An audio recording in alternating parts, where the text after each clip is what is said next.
So I do want to also thank you for joining us and taking the initiative to learn a bit more about, what to expect now that you've submitted your application. And, just pretty much answering the what is next, what are the next steps. But before I continue, I just want to make sure that I cater this presentation to you. So I wanted to ask you also, did you apply to the Cal States or to both Cal States and UCs? Both. To both? Okay, perfect. So then I'll go ahead and cover, what to expect for both the Cal States and the UCs. And they're gonna overlap in a lot of ways. There are a couple of things that make them unique, make them different. But again, I'll be going over all of that.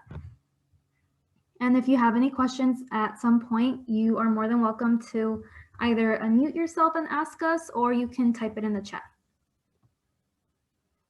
So first and foremost, now that you've submitted your application, you should start getting emails from each of the Cal States and UCs that you've applied to.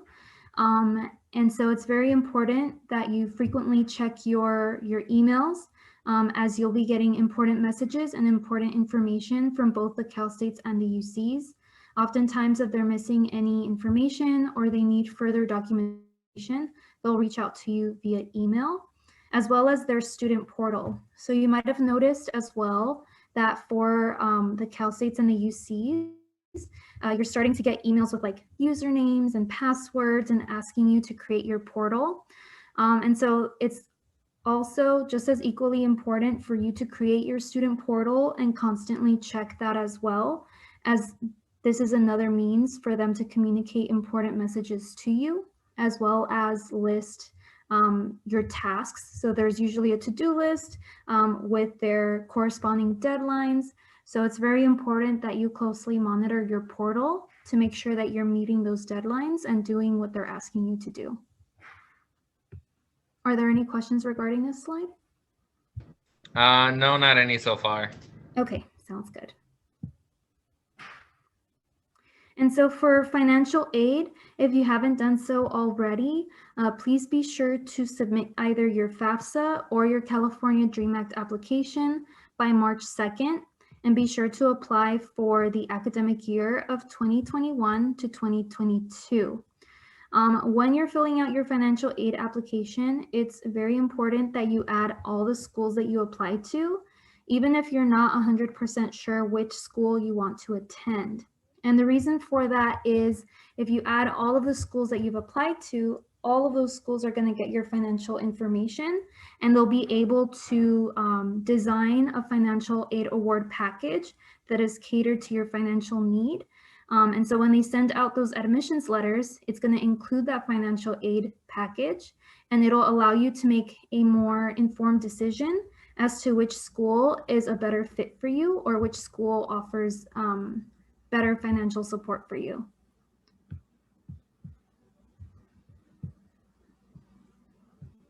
Now this month, you should have also noticed that the Cal States are asking for your application update, and there are some Cal States that are asking for supplemental applications. Not all Cal States require a supplemental application, but some, for example, include Cal State Long Beach, San Luis Obispo, and San Diego State. So you'll start getting emails from those schools letting you know that they are requiring a supplemental application. It'll include instructions on how to access it, and they'll also provide you with their specific deadline for submitting that supplemental application. Going back to the Cal State application update, that is also due at the end of this month. The UCs have something similar as well, but theirs opens this Friday, January 8th. The Cal State application update is already open, but they're both due January 31st. So you just have this month to update both your Cal State and UC application. And what it basically consists of is you having to log back into your Cal State and your UC application to update your fall 2020 semester grades and update your spring 2021 coursework if needed.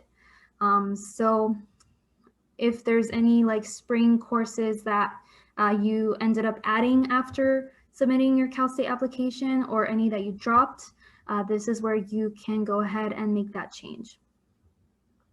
Even if you don't need to make any changes, let's say you already entered your fall grades and your spring classes are still the same, you still need to click on the update application button on the Cal State application for your update to be submitted. So regardless of whether you need to make any update, you need to complete this application update. Are there any questions so far? No. Alrighty. Now, you also will need to petition for your ADT. So sometime this month, the Office of Admissions and Records will be making the petition live for you to fill out the petition and earn your ADT. The petition itself will be accessible through your Access Rio portal, but again, it's still in the works. Once it is made live, we'll go ahead and let you all know and give you instructions on how to fill out that petition. And so it's very important that you submit this petition for 2 reasons. One, we obviously want you to have the degree that you worked hard for awarded to you. Without submitting the petition, you won't get that degree awarded. So it's very important that you submit the petition for that reason. And then the second reason is listed here in the second bullet point, which is the CSU e-verification. So during the admissions process, the Cal States that you apply to will essentially reach out to Rio Hondo College and ask, did this person complete the ADT that they said that they would be completing? And if you submitted your petition and it was awarded to you, Rio Hondo College will be able to pull up your information and say, yes, he did, complete this ADT. If you don't submit the petition or it's not awarded to you, then unfortunately Rio Hondo College would say, actually, no, he didn't complete this ADT, in which case that may affect your admissions because you indicated that you would be getting that ADT when you applied to the Cal State. And just so you know, that petition will be due in the month of March. So between February and April is when you start hearing back from the Cal States, notifying you of your admission status, whether you were accepted or denied. And so depending on the Cal State itself, you might hear from some sooner than later. For example, most Cal States that are not as competitive or don't get as many applicants are usually the first ones to reach out to students. So for example, Cal State Dominguez Hills, you'll tend to hear from them sooner than, let's say, Cal State Long Beach, which has the most applicants per year. So just keep that in mind. If you hear back from one school and you haven't heard back from the others, it could just be that they take a longer time to reach out to you. But it will be within that window of February to April.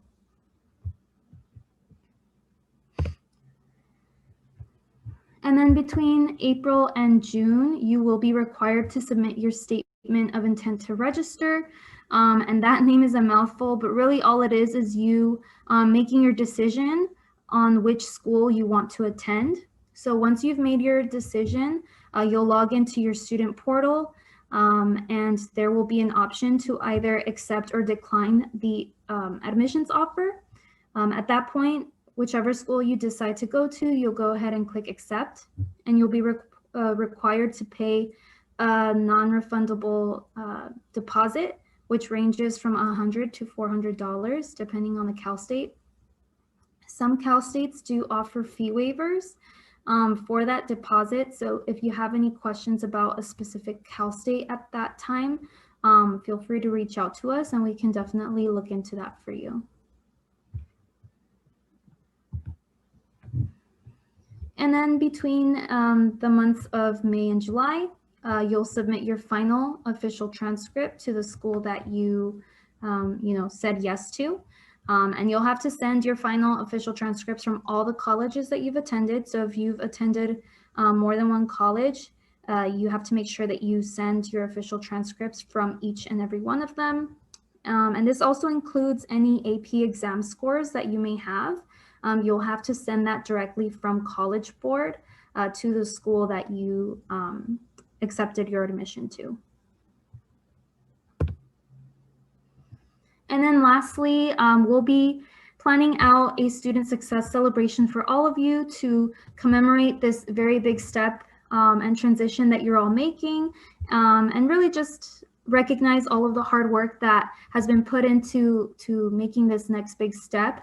Obviously right now, because we're doing things remotely, we're still trying to figure out how we're going to make this student success celebration happen.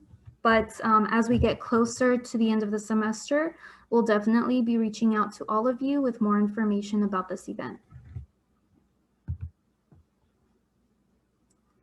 Now, jumping into the UCs, as I mentioned, the timeline is very similar to that of the Cal States.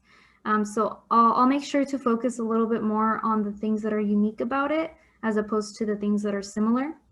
So as mentioned previously, just frequently check your email from the Cal States and the UCs, as you'll be getting important information. Also, side note, just be sure to check every now and then your spam or your junk mail, just because there have been those rare occasions where an email will be sent there instead of your main inbox. And, we want to make sure that you don't miss any important information or important deadlines. So just be sure to check that just in case. And again, the same information for financial aid applies to the UCs. The priority deadline is March 2nd, and be sure to also include the UCs that you've applied for when you're listing all of the schools. Now, as I mentioned previously, the transfer academic update for the UCs opens this Friday on January 8th, and it's due January 31st. And so once again, you'll be logging back into your application and updating your final fall grades and your spring courses. Now, again, just please be sure to petition for your ADT so that you can have your degree awarded to you by the time that you graduate. And similarly, for the UCs, you'll be hearing back from them between March and April on whether you were accepted or not to their campus. Now, the statement of intent to register for the UCs is the same across the board. That's a bit different from the Cal States. The Cal States, each campus has like a different deadline between the months of April and June. But with the UCs, it's just one deadline, and that's June 1st. So that's the very last day that you can submit your statement of intent to register. And they'll also require an SIR fee as well. Again, if they do offer any fee waivers, we can definitely look into that for you. And then also with the UCs, this is a little different. They have a very specific deadline for official transcripts as well as AP scores. So on July 1st, students admitted for fall 2021 are required to submit their final official transcripts. These transcripts must be postmarked or electronically submitted on or before July 1st. And then for July 15th, that is the deadline to submit your official AP and IB examination results. And again, we are going to be having our student success celebration. This is open to all students who are transferring, regardless of whether it is a Cal State that they're transferring to, a UC, or a private university. We just want to take that time to recognize all of you and to celebrate this amazing accomplishment with all of you. And that concludes this presentation on what's next, what to expect. If you do have any questions or you need any assistance, feel free to reach out to us. We do have a Zoom room that is open pretty much all day, every day. Well, weekdays, of course. And that can be found on our webpage as well. If you ever need assistance with like your supplemental application, your application update, you can always log into that Zoom room and we'll be more than happy to help you out with that.